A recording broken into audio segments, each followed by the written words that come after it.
अपघात एवढा भीषण झालेला आहे. इथे जर बघितलं ना, तर टेलर चालक जो आहे, तो डायरेक्ट ब्रिजवरून खाली गेलाय. आता खाली का गेलाय? तर रात्रीची झोप. त्या टेलर चालकाला झोप मिळाली नाही.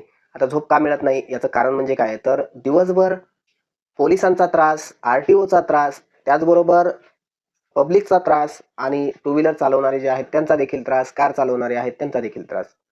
ही जी ट्रक चालवणारी मंडळी आहे ना, यांना प्रचंड असा त्रास असतो. म्हणजे प्रत्येकाचा त्रास सहन करून मोठ्या गाड्या चालवणं एवढं सोपं नसतं.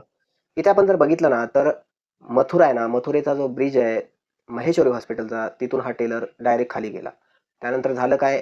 सुदैवाने त्या चालकाचं नशीब चांगलं म्हणून तो वाचलाय. त्याचं जे मुंडकं आहे ते वरती अडकून पडल्यामुळे तो वाचलाय.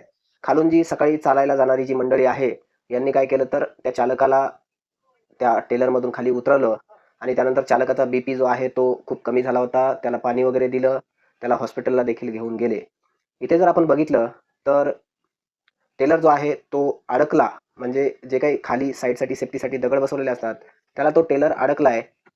त्यामुळे टेलरवरती अडकल्यामुळे मुंडकं जे आहे ते देखील अडकून पडलं.